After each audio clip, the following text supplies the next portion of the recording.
నలుబదియవ సర్గము హనుమంతుని ద్వారా శ్రీరామునకు సీతా సందేశము. మారుతి ఆమెను ఓదార్చుట. దివ్యభామిని వంటి సీతాదేవి మహాత్ముడైన ఆ వాయుసూనుని మాటలను విని తనకు హితకరమైన వచనములను ఇట్లు పలికెను. ఓ వానరోత్తమా! పైరు సగము వరకు పెరిగియుండగా వర్షము పడగానే వికసించిన భూమివలె ప్రియభాష్యవైన నిన్ను జూచి నేను మిక్కిలి సంతోషపడుచున్నాను. శోకముచే నేను మిక్కిలి కృశించియున్నాను. ఎట్లైనను మహాపురుషుడైన నా స్వామితో స్పర్శసుఖమును పొందగోరుచున్నాను.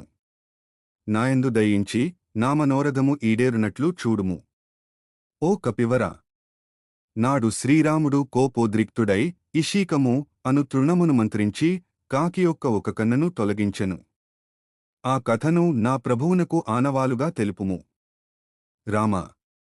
ఒకనాడు నానుదుట తిలకము చెదరగా నీవు మణిశిలగంధ తిలకమును నుదుటిపై ఉంచుటకు మారుగా నా చెక్కిలిపై దిద్దితివి.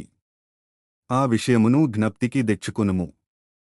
మహేంద్రునితో వరుణునితో సమానమైన పరాక్రమము గలవాడవైనను నీ భార్యైన సీత నేను రావణునిచే అపహరింపబడి రాక్షసుల మధ్య కాలము వెళ్లబుచ్చుచుండగా నీవిట్లు ఓర్చుకునిచున్నావు.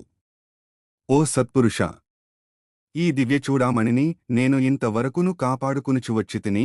ఈ దుఃఖ సమయమునగూడా దీనిని చూచినప్పుడెల్ల నిన్నే దర్శించినట్లు సంతోషపడుచుంటిని. రత్నాకరమునందు పుట్టిన ఈ చూడామణిని సముద్రుడు వరుణునకు ఇయ్యగా అతడు జనకునకు ఇచ్చెను. ఆ జనక మహారాజు ఆ మణిని తన భార్య ద్వారా దశరథుని సమక్షమున సీతాదేవికి ఆమె వివాహకాలమున ఇచ్చెను. పుట్టి మిలమిలలాడుచున్న ఈ చూడామణిని నీకు పంపుచున్నాను.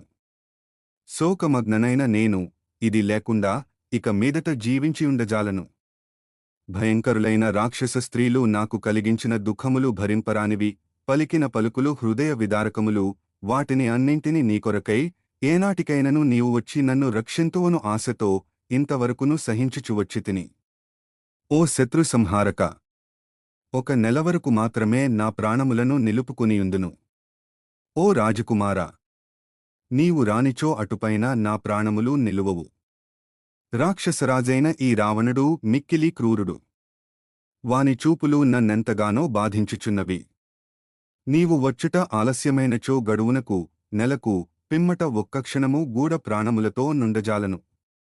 మహాతేజస్శాలియు వాయుసూనుడును అయిన హనుమంతుడు సీతాదేవి కన్నీరుగార్చుచు పలికిన దీన వచనములను విని పిమ్మట ఇట్లు నుడివెను. ఓ సీతాదేవి! శ్రీరాముడు నీ శోకములో మునిగి సుఖభోగములకు విముఖుడైయున్నాడు. ఇది సత్యము అని శపథపూర్వకముగా తెలుపుచున్నాను. శ్రీరాముడు దుఃఖమగ్నుడగుటను జూచి లక్ష్మణుడును మిక్కిలి పరితపించుచున్నాడు.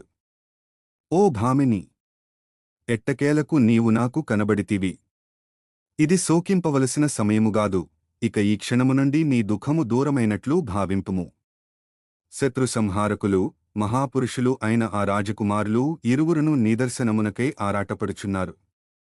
ఈ కారణముగా వారు లంకను భస్మమొనర్తురు. ఓ విశాలాక్షి! ఆ రామలక్ష్మణులు దుర్మార్గుడైన రావణుని బంధుమిత్ర పరివార సహితముగా రణభూమికి బలియిచ్చి నిన్ను అయోధ్యా నగరమునకు తీసుకుని వెళ్ళెదరు. ఓ పూజ్యురాలా! శ్రీరామునకు సంతోషమును గూర్చునట్టి ఆయన గుర్తింపగలిగిన ఏదైనా మరియొక ఆనవాలును ఇమ్ము. ఓ వీరుడా! నేనిదివరకే ఉత్తమమైన నా చూడామణిని ఆనవాలుగా ఇచ్చియున్నాను. ఓ హనుమంతుడా! దీనిని చూచిన పిమ్మట శ్రీరాముడు నీ మాటలను పూర్తిగా విశ్వసించును అని సీతాదేవి పలికెను. సర్వశుభలక్షణ సంపన్నుడైన ఆ వానరోత్తముడు ఆ మణిభూషణమును తీసుకొని సీతాదేవికి శిరసా ప్రణమిల్లి వెళ్ళుటకు ఉపక్రమించెను. ఎగురుటకు సిద్ధమైన వాడును దేహమును పెంచుచున్న వాడును మహావేగముగల వాడును అయిన ఆ వానరశ్రేష్ఠుని జూచి ఆ జానకి కన్నులలో అశ్రువులు నిండగా గద్గదస్వరముతో దీనముగా ఇట్లు నుడివెను. ఓ హనుమంతుడా! సింహపరాక్రములైన ఆ రామలక్ష్మణ సోదరులను అమాత్యులతో గూడిన సుగ్రీవుని తదితరులందరినీ కుశల ప్రశ్నలతో అడిగినట్లు తెలుపుము. ఆజానుబాహుడైన ఆ శ్రీరామచంద్రుడు నన్ను ఈ దుఃఖసాగరము నుండి గట్టెక్కించుటకు తగిన ఉపాయమును నీవే ఆలోచింపుము. ఓ మహావానర వీరా! నీవు రాముని సన్నిధికేగి తీవ్రమైనదియు అంతులేనిదియు అయిన నా ఈ వేదనను రక్కసిమూకలు నన్ను భయపెట్టుచు బాధించుచున్న తీరును ఆయనకు విన్నవింపుము.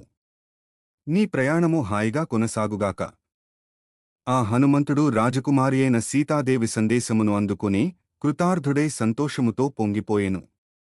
పిమ్మట అతడు మిగిలిన కొద్ది కార్యమును గూర్చి ఆలోచించి ఉత్తరదిశగా వెళ్ళుటకు సంకల్పించుకునెను.